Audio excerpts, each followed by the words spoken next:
नमस्कार, times of Swaraj में आप सबों का स्वागत है और मैं हूं संतोष सिंह। वैसे अभी हम बिहार से लगभग 3000 किलोमीटर दूर है, कन्याकुमारी में। कन्याकुमारी मतलब माँ भारती का अंतिम भूमि। कुछ यहाँ की भी तस्वीरें और खबर हम आपको दिखाएंगे, लेकिन आज हम आपसे बात करने बैठे हैं बिहार में जो पुलिस पर लगातार हमला हो रहा है। उस हमले को लेकर मैंने कल एक खबर चलाई थी। खबर पर बहुत सारे लोगों की प्रतिक्रिया भी आई है। कई पूर्व पुलिस पदाधिकारी और अभी वर्तमान में जो पुलिस पदाधिकारी हैं उन लोगों का भी फ़ोन कॉल्स आया। चिंता स्वाभाविक है, क्योंकि बिहार कहीं न कहीं अगर हम पूरे देश के नक्शे पर अगर अपने आप को देखें तो हम पिछड़ा इसलिए हैं कि सुरक्षा आज भी बड़ी वजह है। कोई बाहर के लोग आने को तैयार नहीं है, और अगर हम बिहार से बाहर निकलते हैं तो सुरक्षा को लेकर दूसरे राज्यों में क्या स्थिति है और सुरक्षा कितना मायने रखता है, वो आप जब तमिलनाडु आएंगे तब आपको समझ में आएगा कि तमिलनाडु आज गुजरात को टक्कर देकर सारी इंडस्ट्री तमिलनाडु शिफ्ट कर रहा है। तो सुरक्षा बड़ी मायने रखता है, इसलिए चिंतित होना स्वाभाविक है कि बिहार में जो कुछ भी हो रहा है, कल जहानाबाद में जो कुछ भी हुआ, लगातार पुलिस पर हमला हो रहा है। और ऐसा नहीं है कि पुलिस की सक्रियता नहीं बढ़ी है, सक्रियता बढ़ी है, लेकिन पुलिस जिस काम में पिछले कई वर्षों से लगी हुई है उस पुलिस से अब आप कुछ उम्मीद नहीं कर सकते। बिहार के तमाम थानों में या तो शराब कारोबारी का जमावड़ा है या नहीं तो भू माफिया का जमावड़ा है। विनय बाबू आते आते कहे थे कि 5 को कम से कम जो इस तरीके का संपत्ति अर्जित करने वाला है उसका संपत्ति जब्त करना जरूरी है। उसका एक इम्पैक्ट पड़ेगा, उसकी शुरुआत कर दीजिए। और अब हम जो फील्ड में जो स्थिति है, क्या हो रहा है, ग्राउंड जीरो पर स्थिति क्या है, उसको लेकर हम सीधा सीधा विनय बाबू तक संवाद पहुंचाना चाहते हैं कि आखिर हो क्या रहा है।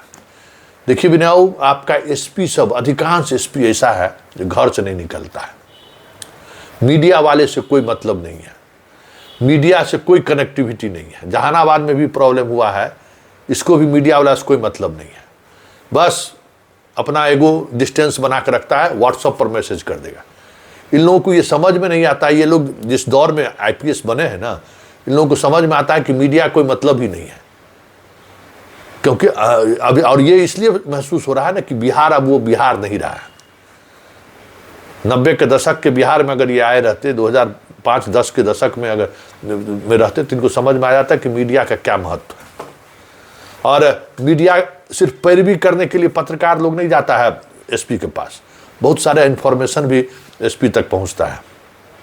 आज विनय बाबू सक्सेस पुलिस पदाधिकारी रहे हैं, या कहिए कि उनकी सफलता का राज कहीं न कहीं मीडिया वाले से बेहतर रिश्ता भी रहा है। कई तरह की इन्फॉर्मेशन उनके पास पहुंच रहा है। कोई एसपी अगर ये सोच रहा होगा कि जिला में क्या हो रहा है और विनय बाबू तक नहीं सूचना जाएगी तो भ्रम में जी रहा है। विनय बाबू का नेटवर्क हर जगह पर है, और यही वजह है कि वो जहां जिस पद पर रहे वो सफल रहे। लेकिन डीजीपी का पद इस बार काफ़ी तनाव में दिख रहे हैं। बिहार से हम 3000 किलोमीटर दूर हैं, लेकिन उनके चेहरे पर जो भाव, जो तस्वीरें, कुछ तस्वीरें जो हमें देखने को मिली है, उस तस्वीर से साफ दिख रहा है कि विनय बाबू तनाव में। भले होली जरूर खेल रहे हैं लेकिन तनाव में। तो तनाव की वजह भी हम समझ रहे हैं कि तनाव में क्यों है। इसलिए विनय बाबू बाकी चीज़ों पर दिमाग लगाना छोड़ दीजिए, एसपी सबको कंट्रोल करिए और सीधा हिदायत कर दीजिए कि भाई, और दीपक बाबू को भी कह दीजिए स्पष्ट तरीके से कि एसपी अगर बाएं दाएं किया तो 24 घंटे के अंदर में उसको हटाने के लिए आप तैयार रहिए। बिहार को उस दौर में ले जाना से रोकना अगर चाहते हैं तो ये आपको एश्योरेंस देना होगा।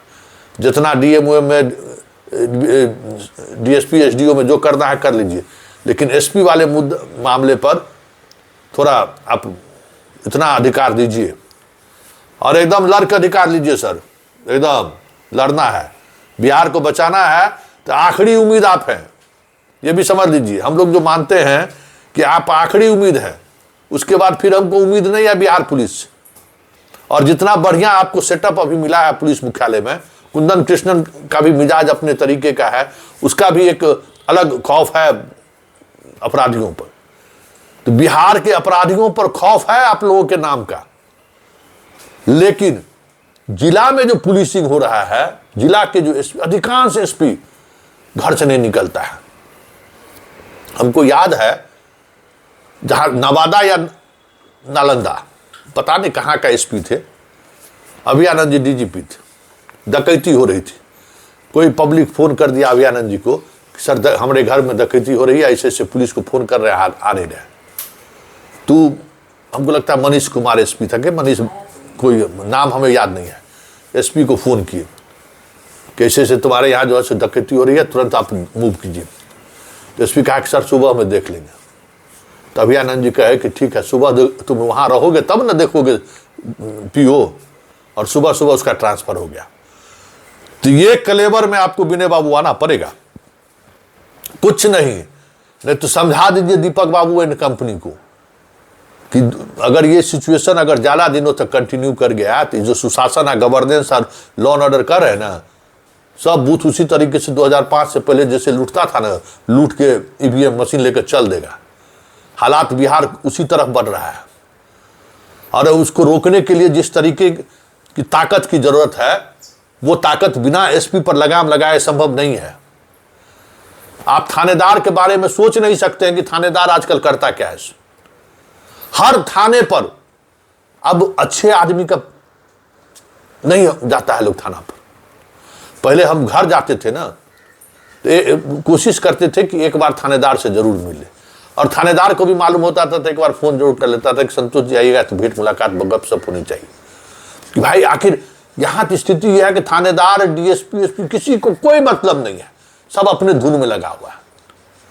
कोई सिपाही से वसूली करा रहा है, कोई ड्राइवर से वसूली करा रहा है, बस एक सीधा काम है। शराब माफिया एकदम पूरा बिहार धनबाद बना हुआ है, बस एक उद्देश्य है, थाने पर बैठे रहिए, अपना जमीन से कमाना है, शराब से कमाना है। मतलब पूरा सिस्टम पुलिसिंग का जो था ना, पुलिस वो खत्म है। इसलिए जहां जा रहा है वहां पिटाई खा जा रहा है, क्योंकि उस पुलिस को देखता है ना, जनता देखती है कि अरे 1 घंटा पहले तो आया था शराब माफिया वाला के घर से बैठ के जो है 2000 रुपया वसूल के गया है, तो क्या इमेज रहेगा। आज जहां कहीं भी पुलिस पिट रही है, जिस गांव में, अररिया के जिस गांव में पुलिस पिटते जो घटना घटी है, वो गांव क्या है, समझ जाइए कि वहां शराब, हीरोइन, मतलब जितना तरह का नशा का काम हो सकता है उस गांव में, वो जिसको पकड़ने गया था वो भी वही था। अरे पूरा नेटवर्क बिहार में अभी वही फैला हुआ है, और उस पर अगर अटैक कीजिएगा तो आपको फाइट करना पड़ेगा। विनय बाबू समस्तीपुर में 47 चला दिया था, सब शराब माफिया वाला सब हथियार ले लिया है, लेकिन एक लड़ाई होना जरूरी है। इसलिए विनय बाबू हम आपसे आग्रह कर रहे हैं कि एक बार जो है ना फिर धक्का देना जरूरी है, सब जगह पकड़ लेगा। और चुन चुन के शराब माफिया और क्या कहते हैं भू माफिया का जमीन जितना पैसा अर्जित किया है ना, 5 जिला में 5 गो का खाली करा दीजिए। जो आते आते आप कहे थे ना कि नया एक्ट में जो है सो प्रावधान आया है, संपत्ति जब्त करा दीजिए, कुछ करने की जरूरत नहीं है। चुन चुन के 5 गो बड़ा माफिया का संपत्ति जब्त करा दीजिए, और एसपी को थोड़ा लगाम लगा दीजिए। देखिए 2 मिनट के अंदर में बिहार जैसा बिहार आप चाह रहे हैं ना, वैसा बिहार हो जाएगा। देख रहे हैं चेहरा और आपका जो है सो तनाव में, ऐसा तनाव में तो हम कभी आपको नहीं देखे हैं जितना तनाव में आप दिख रहे हैं।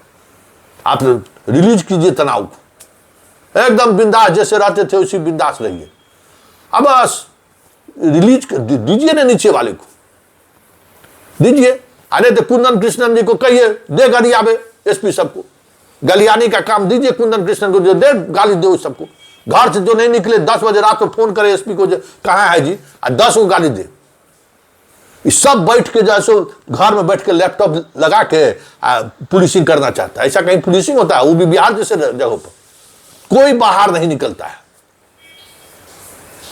थोड़ा इसको देखिए ये बहुत ज़रूरी है। थोड़ा एसपी लोगों पर ये भय होना चाहिए कि भाई अगर कुछ हम गड़बड़ किए तो नप जाएंगे, किसी भी समय नप जाएंगे। दीपक बाबू आप भी इतना अब हाथ फ्री दीजिए। हाँ, आपसे भी आग्रह है कि आप विनय बाबू को हाथ फ्री दीजिए और तनी पुलिसिंग होने दीजिए। ये कानून उनून बनाने से जैसे पुलिस पर हमला नहीं रुकने वाला है, सीधा मतलब जैसा का तैसा। आई पैर उड़ में गोली मारने से सब डरने उड़ने वाला नहीं है, सब समझ गया है। इसलिए अभी एक धक्का जैसे 2005 में एक मूवमेंट चला था ना, पूरे बिहार का पुलिस कदम से कदम मिलाकर अपराधियों के खिलाफ एकजुट हुआ था ना, तो विनय बाबू आप में वो क्षमता है, आप में वो ताकत है कि आप उसको लीड कर सकते हैं कप्तान की तरफ। क्योंकि बाकी लस्ट रहे तब ना, बाकी समस्या तो अभी तो आपसे पहले वाला डीजीपी के तो दूसरे समस्या थे, इसीलिए ये हाल हो गया है स्टेट का। इसलिए ये बहुत ज़रूरी है और आम लोगों से भी आग्रह करेंगे कि 2005 का बिहार वापस देखना चाहते हैं तो हम सब लोगों को कानून के साथ खड़े रहने की जरूरत है। जो पुलिस गुंडाई कर रहा है, एगो बेचारा फौजी है, हम विनय बाबू से मिलेंगे, उन बेचारा फौजी अभी फोन किया है, वो फौजी ड्यूटी पर था, यहां था भी नहीं, और उस पर जो है सो FIR दर्ज कर दिया है और बेचारा परेशान है। इस तरीके का खाली फर्जी किस्सा, सब जमीन के पीछे, जमीन वाला का या शराब माफिया, यही पूरे थाने को जो है सो चला रहा है। इसलिए विनय बाबू एक बार झटका दीजिए, इस पार नहीं तो उस पार।